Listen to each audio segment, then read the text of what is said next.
जय हिंद दोस्तों, मेरा नाम अंकित है और इस वीडियो में हम बात करेंगे सीआईएसएफ में आए हुए इकोनॉमिक्स के सवालों की।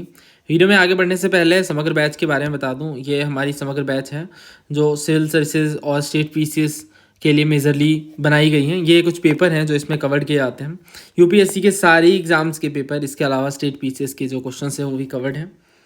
और वैलिडिटीज़ की 1 साल की होती है। इंक्वायरी के लिए नंबर है जहाँ से आप ज़्यादा जानकारी ले सकते हैं। तो हमने हिस्ट्री के क्वेश्चंस ऑलरेडी कवर करे हैं। आई गेस ज्योग्राफी और पॉलिटी भी हमने कवर कर लिया है। तो अब हमें इकोनॉमिक्स के कुछ क्वेश्चंस देखने हैं। तो पहला क्वेश्चन ये है जिसमें आपसे पीरियोडिक लेबर फोर्स सर्वे के बारे में पूछा जा रहा है और आपको करेक्ट स्टेटमेंट बताना है।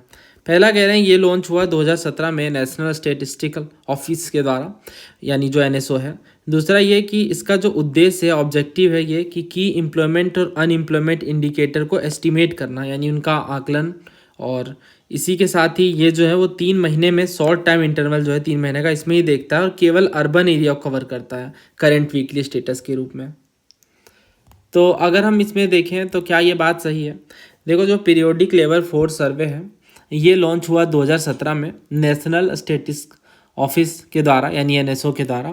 एम क्या था? तो यहाँ पे एम था लेबर फोर्स स्टैटिस्टिक को कैलकुलेट करना और फ्रीक्वेंट इंटरवल्स में। तो ये मेजर बात थी इसमें।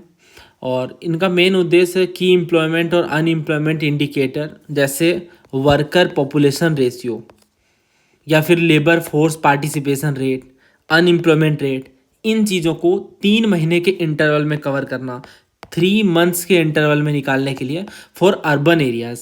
ठीक है, आप समझ रहे हो कि एम्प्लॉयमेंट और अनएम्प्लॉयमेंट इंडिकेटर को एस्टिमेट करने के लिए पीएलएफ को क्रिएट किया गया था। कौन कौन से पैरामीटर्स हैं? तो इसमें वर्कर पॉपुलेशन रेशियो है, लेबर फोर्स पार्टिसिपेशन रेट है, अनएम्प्लॉयमेंट रेट है। तो ये जो कुछ इंडिकेटर्स हैं उनको एस्टिमेट करने के लिए, और ये किस तरह से हो रहा है? तो 3 मंथ के इंटरवल में हो रहा है अर्बन एरियाज़ के लिए, और ये हो रहा है using current weekly status approach. ठीक है, तो करंट वीकली स्टेटस अप्रोच के लिए। तो अब इसमें देखो कौन कौन से इंडिकेटर्स हैं। तो इंडिकेटर्स भी मैं बता देता हूँ। एक तो इंडिकेटर है LFPR। LFPR का मतलब क्या है? Labour force participation rate. तो जो लेबर फोर्स पार्टिसिपेशन रेट है वो कैसे आता है? तो number of employed plus number of unemployed divided by total population into 100। ये है लेबर फोर्स पार्टिसिपेशन रेट। इसे हम कहते हैं लेबर फोर्स पार्टिसिपेशन रेट। तो ये होता है number of employed plus number of unemployed divided by total population into 100। अब इसमें ना एक और टर्म है WPR। WPR क्या होता है? WPR का मतलब है वर्कर पॉपुलेशन रेशियो। तो ये क्या है? ये है percentage of employed persons in the total population. तो मैं ऐसे भी लिख सकता था employed person divided by total population into 100, है ना, इन द टोटल पॉपुलेशन। तो नाम से समझ आ रहा है कि जो WPR है यानी वर्कर पॉपुलेशन रेशियो है, ये क्या है? ये एम्प्लॉयड पर्सन का परसेंटेज है। टोटल आबादी मान लो 100 है, तो 100 में से कितने लोग एम्प्लॉयड है? 20 लोग, 30 लोग, तो वो है WPR। ठीक है, तो WPR क्या है? WPR को आप ऐसे लिख सकते हो ना कि number of employed person divided by total population into 100। अगला हमारा टर्म कौन सा है? तो नेक्स्ट है UR। UR का मतलब है अनएम्प्लॉयमेंट रेट। अनएम्प्लॉयमेंट रेट, तो अनएम्प्लॉयमेंट रेट क्या होता है? तो ये होगा नंबर ऑफ अनएम्प्लॉयड। यहाँ हमने लिखा ना नंबर ऑफ एम्प्लॉयड पर्सन, यहाँ पे होगा number of unemployed person divided by number of employed plus number of unemployed, यानी टोटल आप कह सकते हो। यही होता है ना इसका मतलब एम्प्लॉयड और नॉन एम्प्लॉयड का, इनटू 100। तो आई होप आप समझ पा रहे हो, सिंपल सी बातें हैं ये। जो LFPR है, लेबर फोर्स पार्टिसिपेशन रेट, इसका मतलब है एम्प्लॉयड और अनएम्प्लॉयड दोनों का आप जोड़ोगे, टोटल पॉपुलेशन डिवाइड कर दोगे। क्योंकि एक अलग बात है, देखो एम्प्लॉयड और अनएम्प्लॉयड टोटल नहीं है। कुछ लोग ऐसे हैं जिनको आप अनएम्प्लॉयड की कैटेगरी से बाहर रखोगे, है ना, जो काम करने के लिए एलिजिबल ही नहीं है। तो इस तरह से ये निकल कर आता है। जब आप एम्प्लॉयड और अनएम्प्लॉयड को जोड़ देते हो और उससे सिर्फ अनएम्प्लॉयड देखते हो तो अनएम्प्लॉयमेंट रेट आता है। पर जब आप यहाँ पे WPR की बात करते हो यानी वर्कर पॉपुलेशन रेशियो की बात करते हो तो यहाँ पे आप टोटल पॉपुलेशन को कंसिडर करते हो। तो ये फ़र्क है दोनों में, इस फ़र्क को ध्यान रखना। यहाँ पे टोटल पॉपुलेशन है बट ये टोटल पॉपुलेशन नहीं, यहाँ पे एम्प्लॉयड और अनएम्प्लॉयड है बस, है ना। तो ये डिफरेंस है। बाकी LFPR क्या है तो ये तो हमने देख ही लिया, WPR भी देख लिया। तो ये कुछ टर्म्स हैं जो आपको ध्यान रखने हैं। अगर हम इस ऑप्शन की बात करें, सॉरी इन दो स्टेटमेंट्स की बात करें, तो ये पहला कह रहे हैं 2017 में लॉन्च हुई, की बात तो बिल्कुल सच है, तो पहला सही है। दूसरा कह रहे हैं कि जो ऑब्जेक्टिव है वो कि एम्प्लॉयमेंट और अनएम्प्लॉयमेंट इंडिकेटर को देखना 3 महीने के शॉर्ट इंटरवल में केवल अर्बन एरिया के लिए। तो ये जो बात है क्या वो सही है? देखो एनुअल एस्टीमेट जो है रूरल और अर्बन दोनों एरिया के लिए आता है। जो क्वार्टरली एस्टीमेट है ना वो सिर्फ अर्बन एरिया के लिए आता है। तो ये बात ये सही कह रहा है, करंट वीकली स्टेटस जो है वो 3 महीने वाला वो सिर्फ अर्बन एरिया के लिए आता है। पर जो अपना सर्वे है पीरियोडिक लेबर फोर्स सर्वे, ये सिर्फ और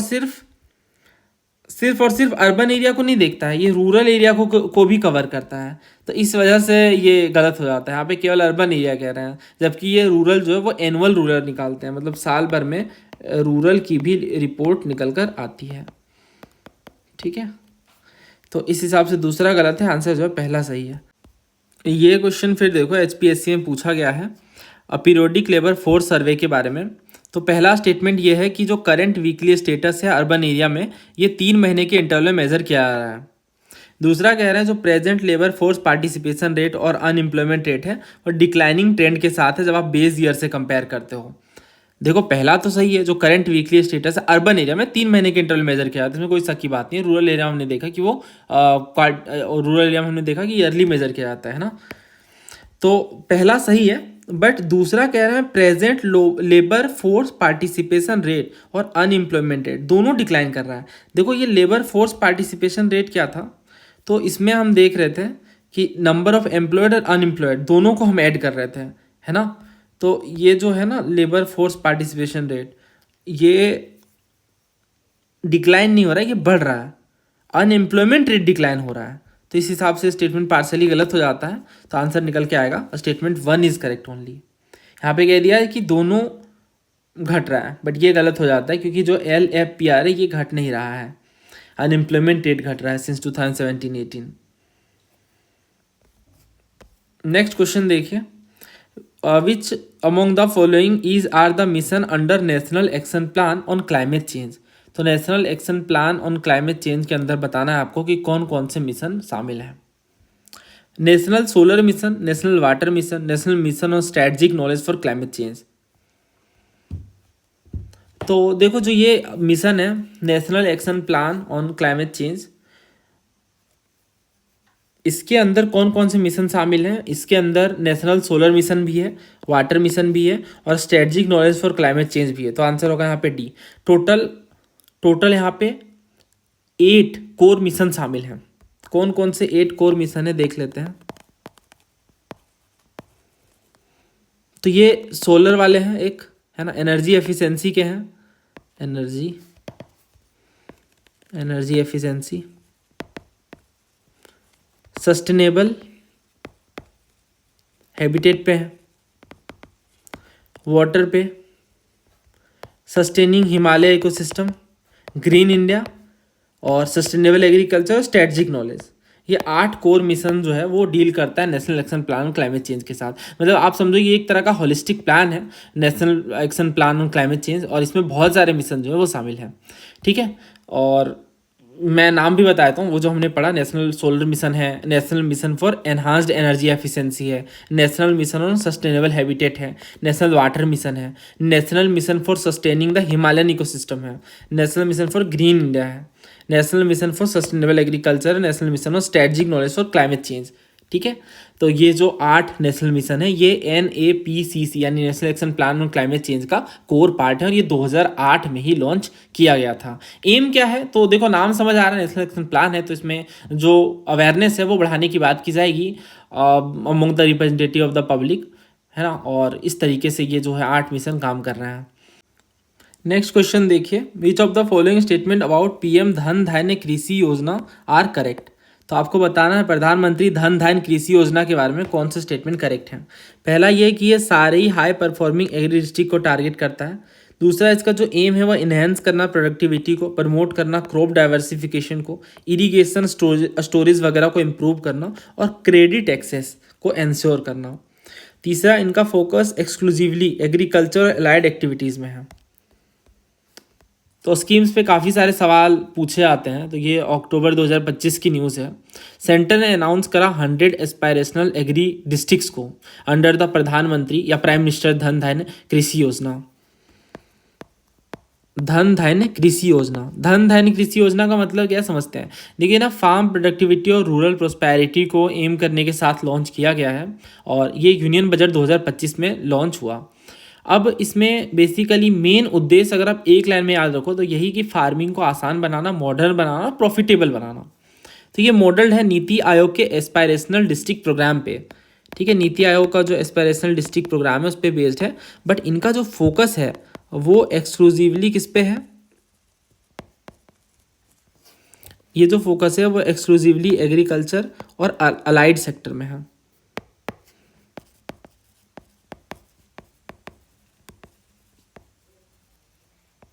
और ये जो स्कीम है इनमें कोई सेपरेट बजटरी एलोकेशन नहीं है, बल्कि जो 36 एग्जिस्टिंग स्कीम है ना 11 डिपार्टमेंट की, जिसमें प्रधानमंत्री किसान सम्मान निधि है, प्रधानमंत्री फसल बीमा योजना हो गया या कृषि सिंचाई योजना, इन सबको इंक्लूड करता है।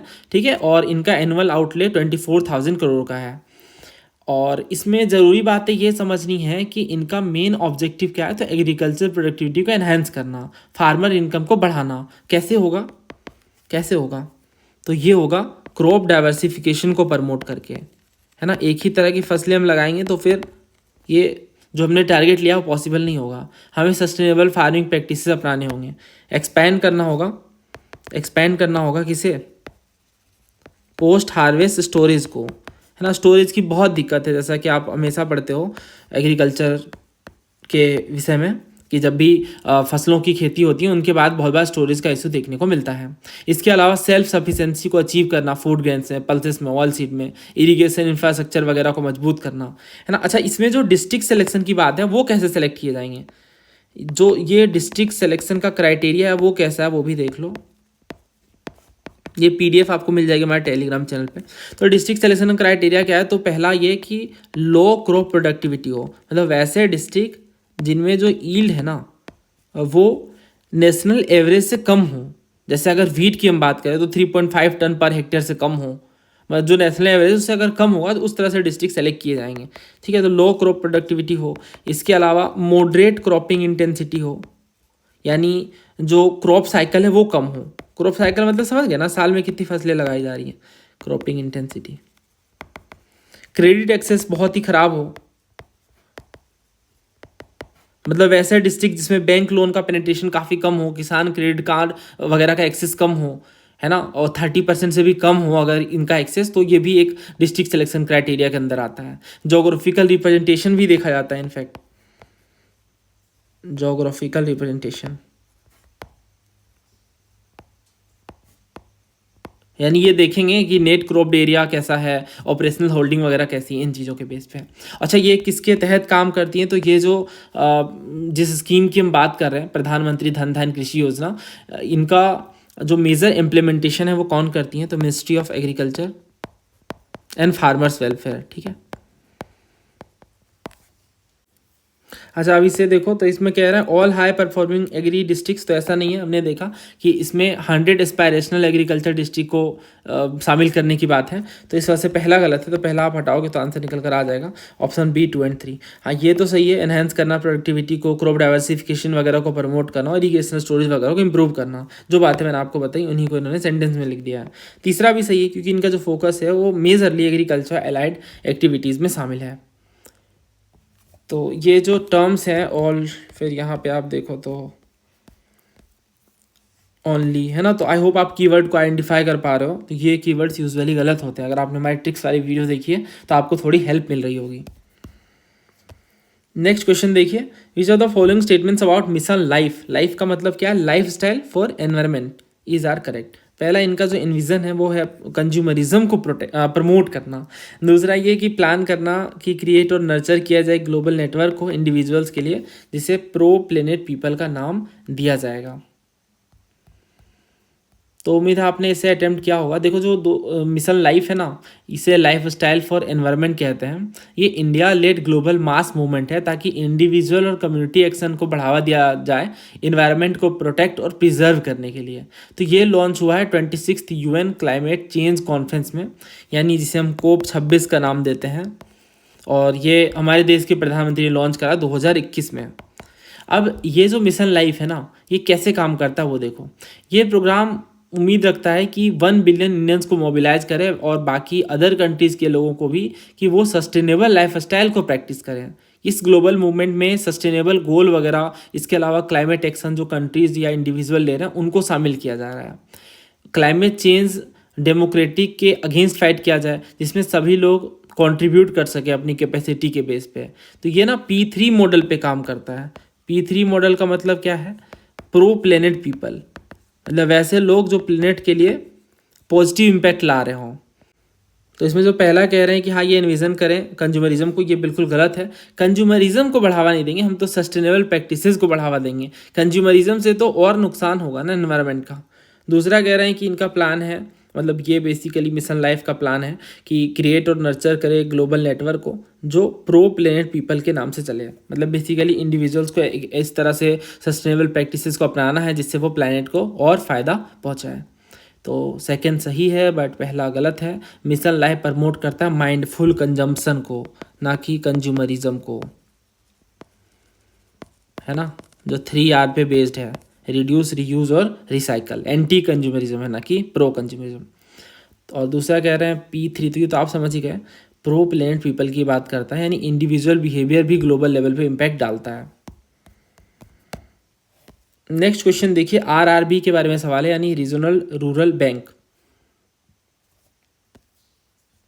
पहला कह रहे जो मिनिस्ट्री ऑफ कॉमर्स और इंडस्ट्री है गवर्नमेंट ऑफ इंडिया के अंदर, और जो नाबार्ड है, ये कॉन्सोलिडेट करा है इन्होंने सारी RRBs को on the principle of 1 state 1 RRB। दूसरा ये कि एक कॉमन लोगो है सभी RRB का, और ये अनवील किया गया रिसेंटली। पहला गलत है। पहला गलत इसलिए है क्योंकि जो कॉन्सोलिडेशन है RRB का ये हुआ है, बट ये मिनिस्ट्री ऑफ फाइनेंस ने करा है। तो ये कॉमर्स और इंडस्ट्री की मिनिस्ट्री नहीं है, मिनिस्ट्री ऑफ फाइनेंस है। तो इस वजह से पहला गलत है। और आप जानते हैं यूजुअली मिनिस्ट्रीज़ वो गलत देते हैं, इसमें कोई नई बात नहीं है, ठीक है। और ये जो 1 स्टेट 1 RRB, हाँ इसी के बेस पे, बट यहाँ पे मिनिस्ट्री इन्होंने गलत दे रखी है। दूसरा कह रहे हैं कॉमन लोगो, हाँ ये भी सही है, एक कॉमन लोगो या ब्रांड आइडेंटिटी दी गई है सभी RRBs के लिए, ताकि वही विजिबिलिटी इंप्रूव हो और ट्रस्ट वगैरह बिल्ड हो पाए और एक यूनिफाइड आइडेंटिटी दिखे, है ना। तो दूसरा सही है, पहला गलत है। तो हम जाएंगे ऑप्शन B के साथ, 2 ओनली। तो जो रीजनल रूरल बैंक है, ये इनका लोगो आप देख सकते हो नया वाला। और थोड़ा समझ लेते हैं RRB के बारे में, हालांकि इकोनॉमिक्स में ये मैंने आपको पढ़ाया बैच के अंदर काफ़ी डिटेल में। तो अगर RRB की बात करें रीजनल रूरल बैंक की, तो ये इस्टेब्लिश हुई ताकि फाइनेंशियल इंक्लूजन को रूरल एरियाज़ में प्रमोट कर सके, है ना, नाम ही है रीजनल रूरल बैंक। और ये सेंट्रल गवर्नमेंट, स्टेट गवर्नमेंट और कमर्शियल बैंक के कोलैबोरेशन में फॉर्म हुई है, जिससे रूरल एरियाज़ में लोन प्रोवाइड किया सके। तो मेजरली अनसर्व्ड सेक्टर है ना रूरल एरियाज़ में, जैसे स्मॉल और मार्जिनलाइज फार्मर हो गए या एग्रीकल्चर लेबरर हैं जिन्हें क्रेडिट का एक्सेस नहीं मिल पाता, उनको सही तरीके से क्रेडिट प्रोवाइड करने के लिए, उनके क्रेडिट नीड्स को फुलफ़िल करने के लिए रीजनल रूरल बैंक काम करता है। और ये इस्टेब्लिश कैसे हुई? तो ये रीजनल रूरल बैंक एक्ट है 1976 का, और ये Narasimhan committee on rural credit, ये जो रिपोर्ट है इनके बेस पे ही रिकमेंडेशन दी गई थी। और जो RRB हैं ये माइक्रो बैंकिंग इंस्टीट्यूशन के जैसा वर्क करती हैं, ठीक है। तो ये बात भी ध्यान रखना कि इसमें बेसिकली अगर आप देखोगे तो ये किस तरह से स्पॉन्सर्ड है, तो ये जॉइंटली स्पॉन्सर्ड होती है bye commercial bank, central government और स्टेट गवर्नमेंट, तीनों का यहाँ पे रोल है, ठीक है। और इसके अलावा RBI ने क्या इस पर प्रायोरिटी सेक्टर लेंडिंग लगा रखा है? इसका जवाब है हाँ, इसमें भी प्रायोरिटी सेक्टर लेंडिंग सेट है, और इनफैक्ट 75% है ऑफ द टोटल एडवांसेस, ठीक है। तो ये भी बहुत ज़रूरी बात है। ओनरशिप मैंने आपको बता दिया, कमर्शियल बैंक है। इसके अलावा RRB की जो इक्विडिटी है वो सेंट्रल गवर्नमेंट, स्टेट गवर्नमेंट और स्पॉन्सर बैंक, ये तीनों होल्ड करती हैं। जैसे ये सवाल अगर आप देखो तो इसमें उन्होंने पूछा बेसिक एम क्या है, ये डेवलप करना रूरल इकोनॉमी को, सही बात है। और ये स्पेसिफिक रीजन में लिमिटेड होता है, ये बात भी सही है। कमर्शियल बैंक स्पॉन्सर करती हैं, ये बात भी सही है कि कमर्शियल बैंक भी है। इसके अलावा आप देखो तो सेंट्रल गवर्नमेंट और स्टेट गवर्नमेंट भी है ना। तो आंसर क्या होगा, ऑप्शन डी 1, 2 और 3। ये रेशियो कैसे चलता है इनका, 50, 15 और 35 का। मैं बता देता हूँ कैसा रेशियो है, 50, 35 और 15। 50% जो है वो किनका स्टेक है, ये कमर्शियल सेंट्रल गवर्नमेंट का है एक्चुअली 50%, ठीक है। स्पॉन्सर बैंक का है 35%, जैसे कमर्शियल बैंक आप कह रहे हो। और जो 15% है ये स्टेट गवर्नमेंट का है, ठीक है। तो ये भी ध्यान रखना, ये कॉम्पोजिशन भी। बस इतना ही जानना है आपको आरआरबी के बारे में। तो यहाँ पे हमने इकोनॉमिक्स के काफ़ी सारे क्वेश्चन डिस्कस किए। उम्मीद है आपको कुछ नया सीखने को मिला होगा। और ये हमारी बेस्ट डिटेल्स हैं। जल्दी मिलते हैं नए वीडियो में। थैंक यू, जय हिंद।